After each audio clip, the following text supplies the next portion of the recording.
All right, everyone, welcome back to the BlastCast, where you get a weekly look into everything that is Baltimore Blast soccer. I'm your host, Brad Crossley, and we have another fantastic show here today. I have two fantastic guests that we will get to here in just a second. I just want to give a quick reminder. Next match, Saturday, December 9th, 6:05 p.m., TU Arena. I almost said CQ Arena. TU Arena, there on the campus of Towson University. We have Utica City FC coming into town. Always great matches against Utica, Eastern Conference rival, always tough games. So make sure you're getting your tickets for the game on December 9th. One thing that you get a little bonus for the December 9th game, Baltimore Arsenal. Okay, Baltimore's M2 team will be playing before the Blast game.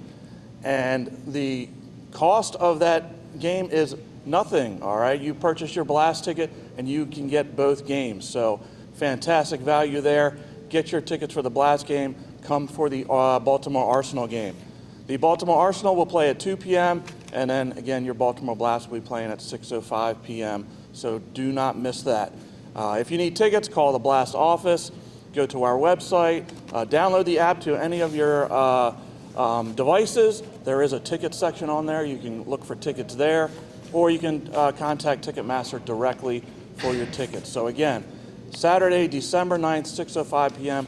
Don't miss those two fantastic games. All right. So with all that out of the way, let's get into our fantastic guests here. I have two amazing players that you all love to see out there on the field. To my right here, I have Adriano, and to my left here, Ricardinho. Guys, thank you for being on the show. Thank you very much. So first I want to go to Adriano here. I got a lot of requests, actually, if I had you on the show, to people were interested about your injury, okay? Yeah. Can you just tell, first off, what was the injury?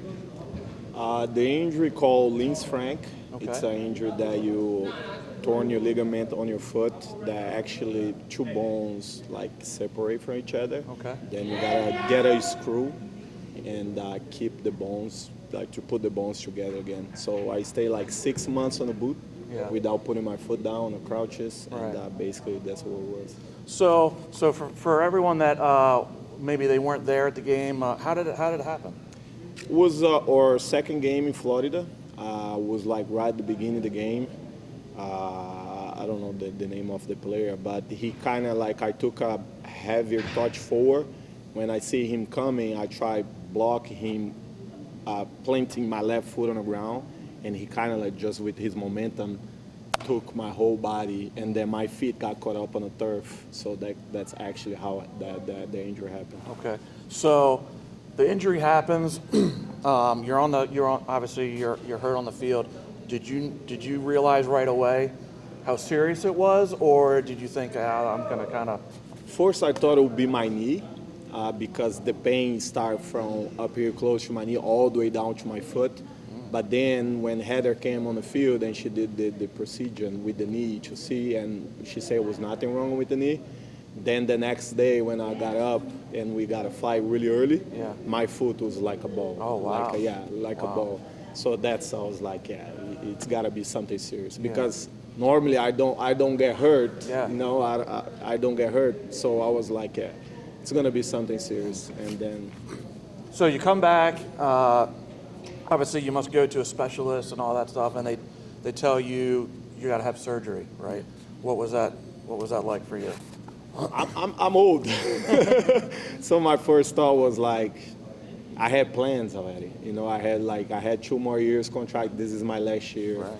I felt that last year we could go and win all the way. And then with all the stuff that happens, we kind of like didn't have everybody, we couldn't play home as well. Right. So it was a combination with all that. So I felt very sad, but happy because I'm being here for 14 years and see the team last year really competing and have that fire again. Like my last final was 2017-18, and then we lost to Milwaukee on the year after, and then we couldn't make the final. And see the team be on the final, I was happy. And sad at the same time that I was not there. Yeah. So you have the surgery, right? Kind of give us some the background on the rehab, because I'm sure the rehab was very long, and probably extremely difficult, right? Yes. I'm not gonna lie. Sometimes you just like forget it, right? Forget it. You know, like give up. But then that fire inside you, now you already did everything. So this is I can't finish my career because of injury. Right. So the rehab was 6 months on the boot without putting my foot down, with the screw on my foot, and then after that I have to have the second surgery to take the screw out after 6 months, and then stay 2 more months on the boot, and then after that I start physiotherapy for 3 months and a half. Okay. And then like I finished my physiotherapy was probably a month and a half before training camp start. So I kind of like I was getting back in shape, but it's because 6 months not putting no weight on the foot, you lose completely everything. Sure. Everything. So obviously we're glad to have you back. I appreciate obviously. So how do you feel now? Like how's it progressing? I'm very happy. I'm like, since we start, I didn't miss no training. I was expecting, some pains here and there, and thank God, till now, nothing happened. Right. So my body is responding very well. Good. So I hope I just, keep progressing and getting better every day. Yeah. All right, that's fantastic. Like I said, everyone's great. Just thankful that you're back. I appreciate and it. Can't wait to see you on the field here in just a few weeks. So let me turn my attention here to Ricardinho. Thank you for being on the show. So we've had you now for a couple of years here in Baltimore, right? Made the transition from Florida here to Baltimore.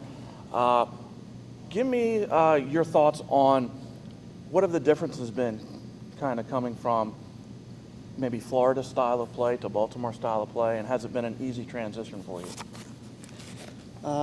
Yes, was tough in the beginning. It's different style, but yeah, I could adjust just fine. Yeah. Good. Do you find? Well, first off, do you like cold weather? Because it's a lot different than Florida, right? Yeah. way different. A little different than Florida. Do you find the transition? Do you find the style of play really, really different, or is it kind of similar? It's really different from Florida, yes. But when I was in Milwaukee, it was kind of similar. Yeah. So I had to just remember some stuff, adjust. But here I fit very well, way better than Florida for sure. Good. So I wanted to ask both of you this question. I'll start with Adriano. So we just finished training here today, right? I love coming to training and see kind of the interactions with everybody and just what's going on. One of the biggest things, we're kind of transitioning this year just a little bit, right? We have some new guys coming in, some other guys have left. And one of the biggest thing I noticed today, at least in training, was how you are really mentoring the young guys, right? Always talking to the young guys. Just talk a little bit about how important it is for you guys, both of you, right, who've been in the game for quite a while, and guys like, Tony and Melo and Juan, to really help the young guys, because they may be great soccer players, right? They may be great outdoor soccer players, but you're totally different thing inside here, right? So talk a little bit about how you have really taken the young guys kind of under your wing and helping them. It's now that I'm more mature and they call me old. Right. I remember the first time I came, and I have the veterans take me under their wings and try to explain the little details about the game. So now that I'm more I feel more comfortable and vocal, that I have more leadership on the group, I feel, and of course Naka gave me that freedom to talk to the kids and explain, maybe talk to them some little things that they not used to do, because outdoor it's a bigger field, it's more space, and indoor if you let that space, the other team is always going to find lanes to counter, to get shots and goal, get chances and goal. So it's just make sure them understand the little details. Because indoor, if you go on the field and you're not mentally focused, Yeah. any like So quick. it happens like just like that. Yeah. So I stay on them about the details, like talking in when to press, when to not press, and stuff like that. Great. And then kind of same question to you. Again, have some newer guys coming in here today. How do you think they've been kind of fitting in with the group? Well, we welcome them very well. We just try to tell them to relax, play like they know and stuff like that. Just to do whatever we know how to do it. We just, like he said, just details to adapt to the new method and stuff like that. That's great. Like I said, it's great to have veteran leadership on the field to really kind of transition some new guys into the fold for the team. So kind of looking forward to this season. You know, like you said, tough road last year, right? No home games, but 2 fantastic wins in Milwaukee, then going down to Chihuahua, probably playing in one of the most difficult places to play in the entire league, right? And playing 2 fantastic games there. Me personally, I think if game 1 goes a little different, that could be a whole different series, right? That first game was tough. But looking forward to this season, again, some newer players in the mix, but mixed with some veterans. What's your goal for the team this year? Well, the goal here on the Blast is always make to the final and win the championship. And I think last year gave the players that came in a year before from last year and last year, the players that came last year, experience. Sure. To go play in places like that. They never play in finals. Like a lot of players that went to that game didn't have the experience to play on the final. So now they know what's to expect and what they need to do. And like you say, game 1 was about little detail that they won that game. It was a little detail defending. So now we know, and the players that will play that final knows what to do. So, and plus with the players that we getting in, I think we can go all the way as well. For me, it's everything up here. Yeah. So if you keep the focus in, you maintain the focus, and you try to learn every day and try to apply what you're learning and what you know on top of that, the sky's the limit. Yeah. It's very good. Like we're not having good players with that talent, with that level of playing soccer for a long time. And this year we got a couple good players that very skillful, smart, soccer IQ. So it's up to them. You know, we can only tell them much. Like they gotta do it. They gotta do it. They gotta apply what they learning. You know? Right. Yeah, I love that. So real quickly, just again, we talked a little bit about last season. You talked a little earlier about that you played in Milwaukee. How great was it to go into Milwaukee and win both those playoff games? Oh, that's something else, yeah. Tough place to play, right? Yeah, tough place to play, but I felt like home. I loved the atmosphere, and winning there was huge for me. Yeah. Again, that was a tough road for the team in general, you know, trying to make that run last year. So, guys, I want to thank you, but I want to finish off with some quick-fire questions, all right? So I'm going to ask all the guys on the team these questions. I've loved the answers so far because there have been some interesting answers. All right, so Adriano, I'll start with you. Yeah. Favorite pregame meal? Oh, I'll go with the food that I'm been eating since I guess I born: rice, beans, and chicken. Okay. That's my meal. That's Love my it. Pregame meal? Yeah, rice and chicken for sure. Okay, that seems to be very popular. All right, so Ricardinho, I'll start with you for this one. Pre-game music, what do you like to listen to? Oh, samba, pagode. Okay, all right. Adriano? Yeah, I like to hear some Brazilian music, but on the locker room, because we have all these players from different places, a lot of hip hop, Okay. a lot of music that will Get you pumped up, right? Yeah. Okay. So I'll start with you for this next one. Do you have a pregame ritual, like superstition? Yes, even training, every time I come here, I blast myself 3 times, and if I know all the fans probably see me on the corner doing my dance. It's not a dance; it's a warm up. So Right. that's my ritual. Okay. How about you? Any ritual or superstition before the game? Not really. Just right foot first. I think during the field. Yeah. I think that's it. Yeah, Okay. not much. All right. So I'll start with you with this one. Other than soccer, what are you watching on television right now?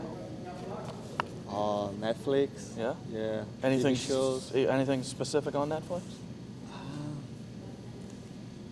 I watch a lot of Brazilian novella. Okay. So- yeah. so- Yeah, Yeah. Soap operas. Yeah. Yeah, I watch Okay. it with my wife. Yeah. Gotcha. Watch, yeah. Gotcha. All right. So other than soccer, what do you like? Man, I have 4 kids, so I watch a lot of cartoons. You're all up to date on all the cartoons. Yeah, all the cartoons. That's all great. The cartoons. That's great. man. All right. So the last question, and when I asked this, when a lot of people ask this question, and I said this to our previous guests, most people give people 2 options, right? I'm going to give you guys 3 options, all right? And I know, obviously, Brazilian guys, right? So here's your options. Who's your number 1? And I'll start with you. Messi, Ronaldo, or Pelé? Which Ronaldo? Brazilian Ronaldo, Portuguese Ronaldo? Portuguese Ronaldo. Pelé, Pelé. of course, yes. Yeah. That's their number 1? Not, the other 2 not even close. I'm with you. Not I'm with even you. close. How about you? For sure, Pelé. I love this, right? I got the similar answers from some other guys, so fantastic. So guys, thank you for being on the show. That was amazing. Just a reminder again, guys, Saturday, September, man, we're past September. Yeah. Saturday, December 9th, 6:05 p.m., rival Utica City FC coming into TU Arena. Make sure you get your tickets because we want to see a big crowd out there. Guys, thank you again for being on the show, and we'll see you next time.